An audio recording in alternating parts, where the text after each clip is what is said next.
কাল রাতে কিছুতেই ঘুম আসছিল না। কি করি, একটা নতুন সিম কার্ড কেনা ছিল আমার কাছে, সেটা মোবাইলে সেট করলাম।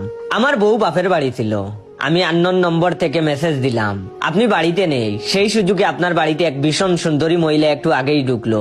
আপনার হাজবেন্ড মনে হয় আপনাকে ধোঁকা দিচ্ছে, ইতি আপনার শুভাকাঙ্ক্ষী।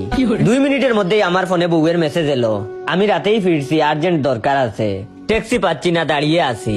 ঘর থেকে তুমি বা অন্য কেউ থাকলে যেন না বেরোয়। সামনের বাড়ির জয়িতা বৌদি নজর রাখছে। তখন আমি সামনের ফ্ল্যাটের জয়িতা বৌদিকে আননোন নম্বর থেকে মেসেজ করলাম, আপনার বড় অফিসে মালা বলে মেয়েটিকে বিয়ে করতে যাচ্ছে, কাল আমতলা মন্দিরে দুপুরে বিয়ে করবে, বিশ্বাস না করলে আপনার ব্যাপার, ইতি আপনার শুভাকাঙ্ক্ষী। একটু পরেই ওদের ফ্ল্যাটের চরম হইচই, বাসনপত্র ফেলার আওয়াজ শোনা যাচ্ছে। পাশের বাড়ির সোনালী বৌদিকে আননোন নম্বর থেকে মেসেজ করলাম, আপনার বড় আমাকে পাগলের মতো ভালোবাসে, আপনি আমাদের প্রেমে কাটা হয়ে কেন বসে আছেন, লজ্জা করে না আপনার? এখনো বড়ের ফোন চেক করে দেখুন, আমার নম্বর থেকে 4-5টা আই লাভ ইউ মেসেজ অন্তত পেয়ে যাবেন। একটু পরই চরম গন্ডগোলের আওয়াজ পেলাম, পোড়াময় চিৎকার হচ্ছে। সামনের বাড়ির রিটায়ার্ড জেঠুকে আননোন নম্বর থেকে মেসেজ করলাম, আপনার বাড়ির ছাদের দরজা কাটছে 3-4 জন লোক মুখে কাপড় বেঁধে, তাড়াতাড়ি ছাদে যান। একটু পরেই ওদের বাড়ির সবাই দেখি ছাদে গিয়ে হই হুল্লোড় শুরু করেছে।